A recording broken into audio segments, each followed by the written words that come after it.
Resume. I want to invite our four presenters for them to respond to your questions.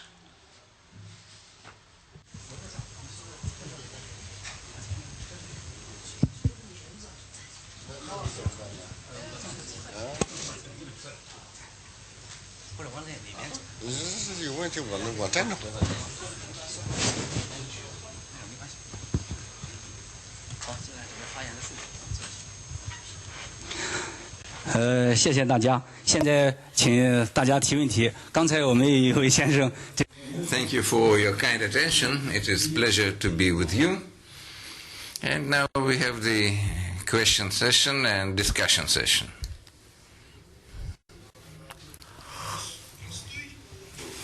A simple question. You spoke a lot about international foundations, but somehow all their stock capitals are nominated in US dollars. Wouldn't you agree that if we speak about a certain independent economic system, what do we need dollars for? If we do everything in dollars, we would be hardly out of control of the Federal Reserve System of the United States, and then not we would define what we would construct. What do you think?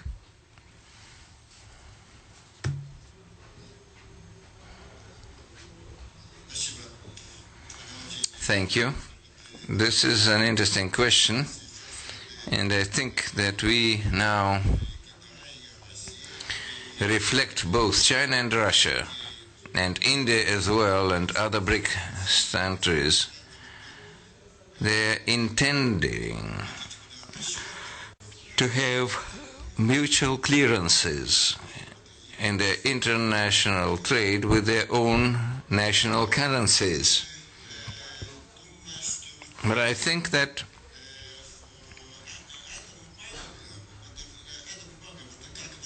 the paper as a measurement, US dollar is like a unit.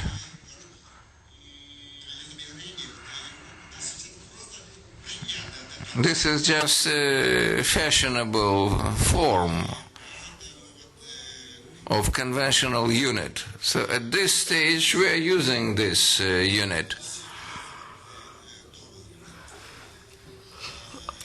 But we do not make it a real payment method. Between China and Russia we are currently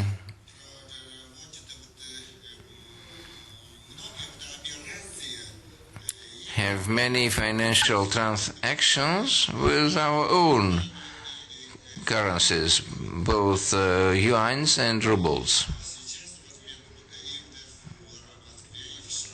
In Shanghai and in Moscow, the currency stock exchanges are trading our national currencies. I think this is a good sign. So we do it in direct exchange.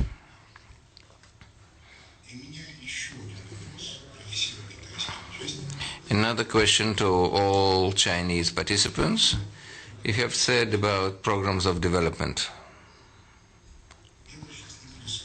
I wouldn't even argue what are these programs. I want to say the following. The source of the resource for these programs is the product that is produced by China and sold for dollars. In other words, the source of the development today for China is foremost the dollar demand. I have never in any of the reports have heard what can happen if in the result of an economic crisis the dollar's demand would sharply decrease. I would like to understand, is this theme somehow reflected in Chinese strategic programs like Silk Road and others? Please.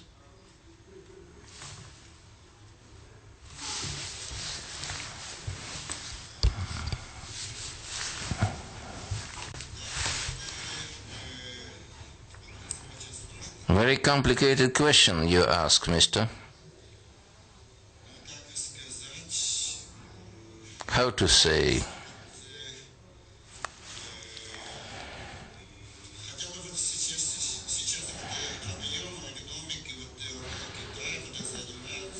the volume of Chinese economy is now second in the world. Maybe first. Don't be modest. If you take an artificial financial component, you are the first one. No, I don't think so. Yet.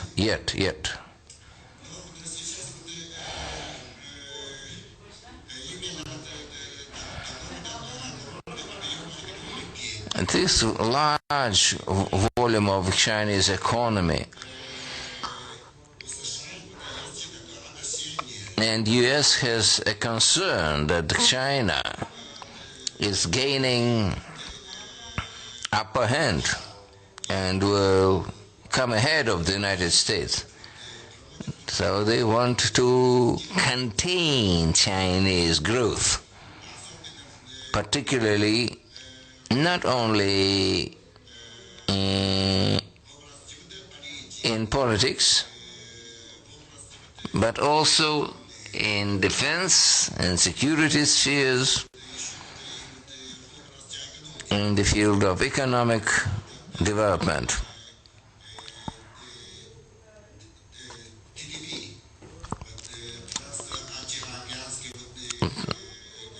Trans-Pacific GDP, the zone of free trade, is also under this sanctions, so to say, working without inviting China, without inviting Russia to the Pacific Rim programs.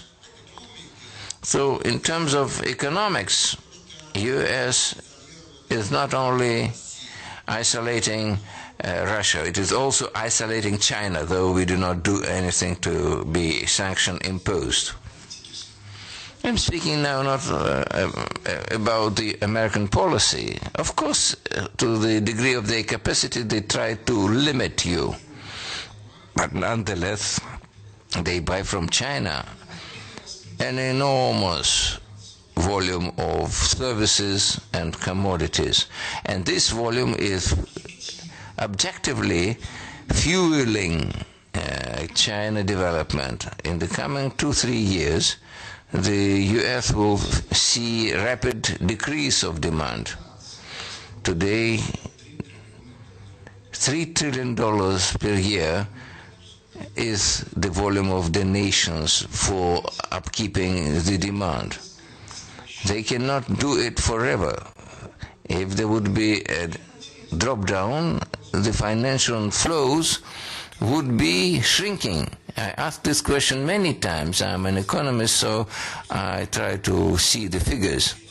But I never could get an answer how Chinese programs of development would be adapting to such a sharp shrinkage of resources. I think this is an important question.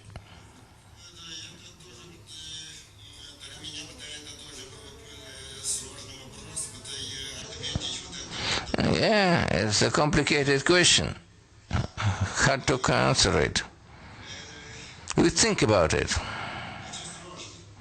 but it's very difficult.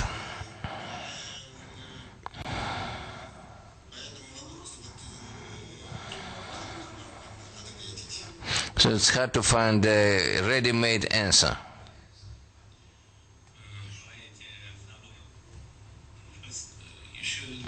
One more question related to the project of the new Silk Road.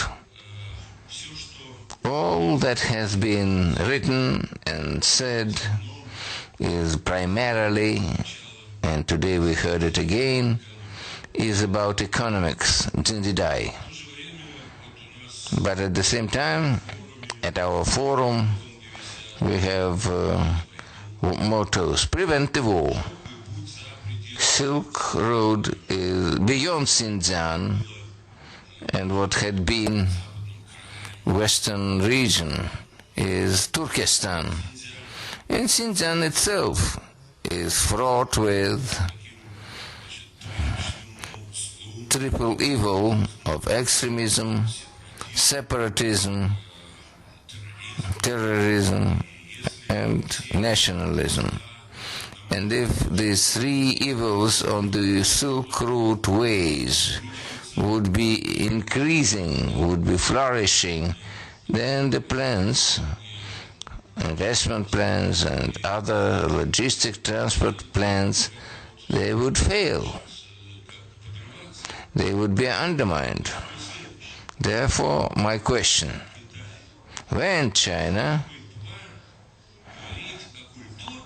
will speak about cultural component of the new Silk Road, will speak about harmony of peace on the Silk Road, because the way you presented history in your report, and we remember from history that the greatest increase of Silk Road was under Emperor Taizun, who was the son of Haven, the son of yellow people and of Khagans of the Great Steppe. Is there any plan how to combine new Silk Road with new Turkestan in humanitarian values, in the way of harmony of the world, or this will be undermined by the above-mentioned three evils?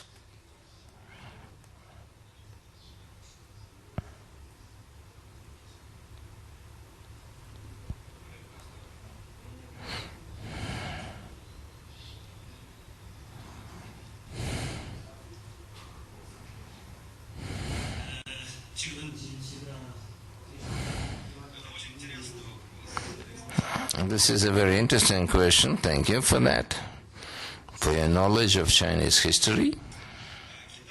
China is precisely the country that has direct attitude towards Silk Road. In Chinese regions inside, see the Silk Road routes, the economic belt around the Silk Route is at the same time a political platform for the countries that surround this great Silk Road.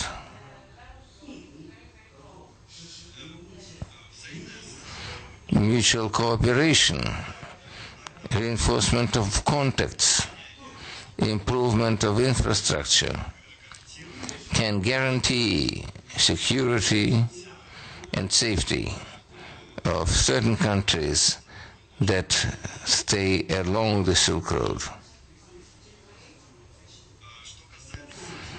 As far as the three forces, we have to pay attention, because this is a containing factor. Shanghai Organization of Cooperation.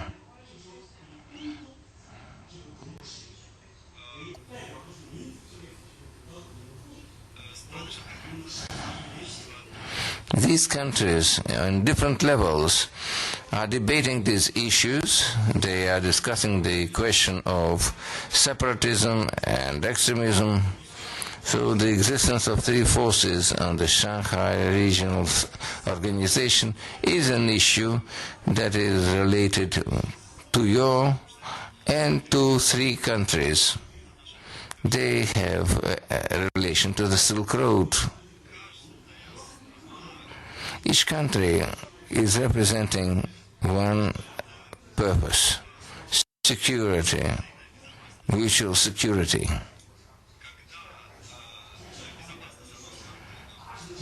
When security is high on one level, this assists development of neighboring countries and the development of partners.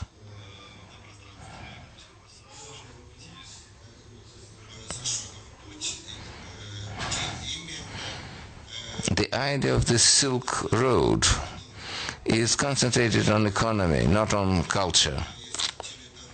we stemmed from the fact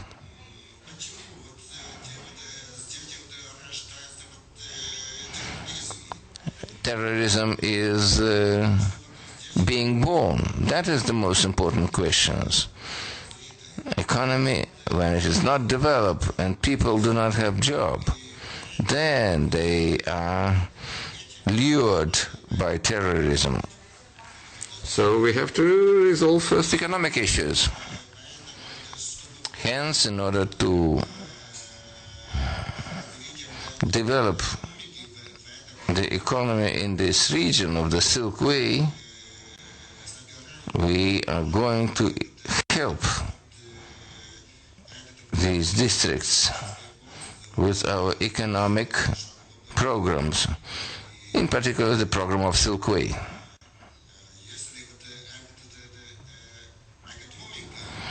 So economy in the region has been expanding very fast. So that will take away roots of terrorism.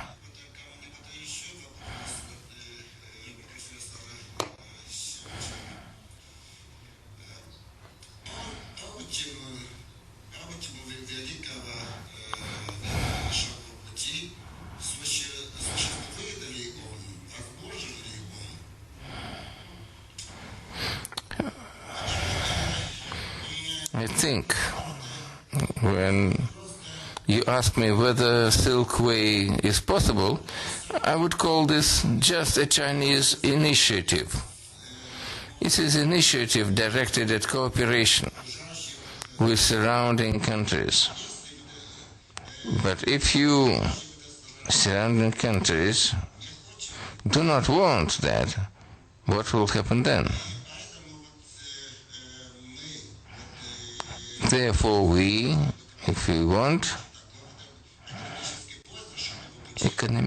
economically, we have to look into negotiation process. We have to build up what is viable for the countries that are on the Silk Road way. We have found, for instance, points of understanding an economical belt with Russian Trans-Eurasian belt of development. We have found that, and this is a good sign. And in the future we will do that same thing with Kazakhstan, where they have a strategy of Silk Way of Kazakh Republic. This is also a major project. It's an economic project. We can join them. Why not?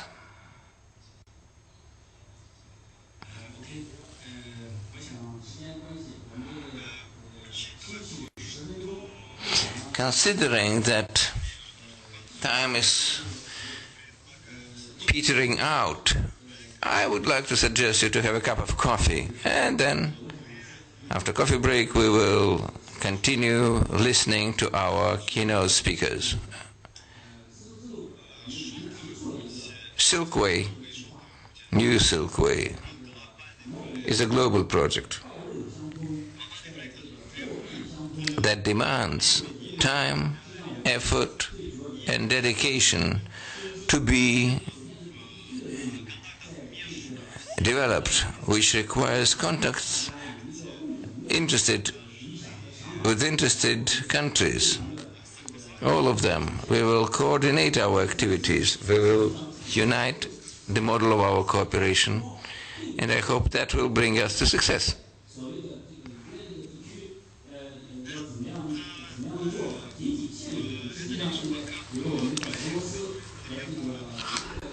What we discuss is now just a project, but we have to advance it to a practical program.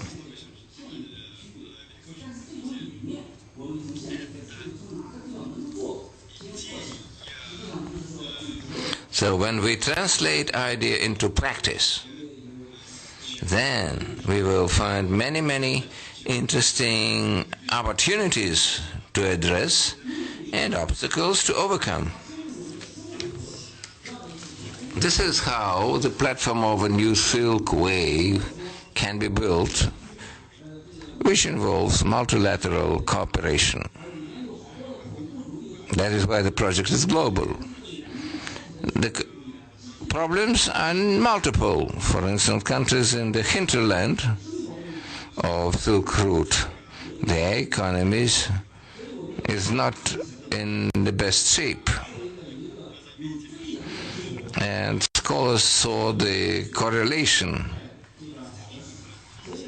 between the location of country, its economic development, and the attempts to confront the Silk Road project. So we understand that we have to define at the very beginning the reasons, the possibility of future possible problems and conflicts, and to resolve these problems, to nip them at the bud, if you want.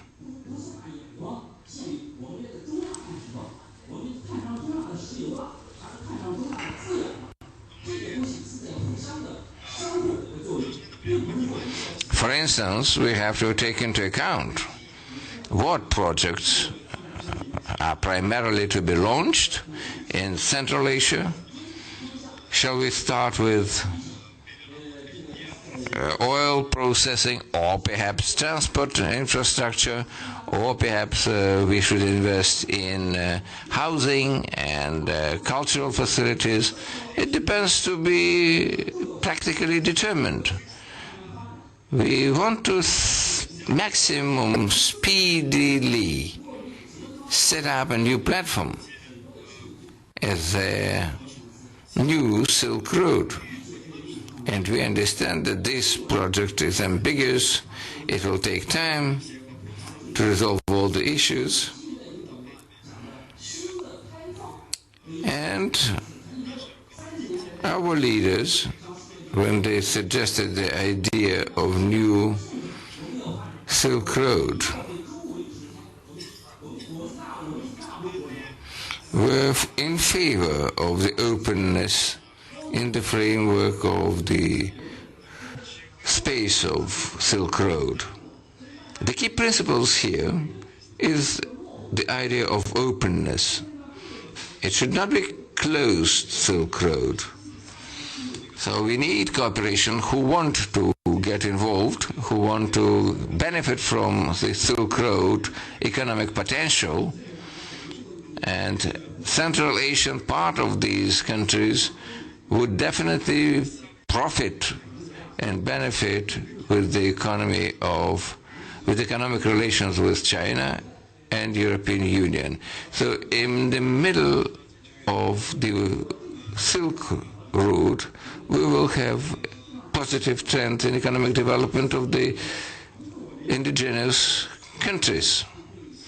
Now we can relax with coffee break and come back soon to our discussions. We have many questions in front of us.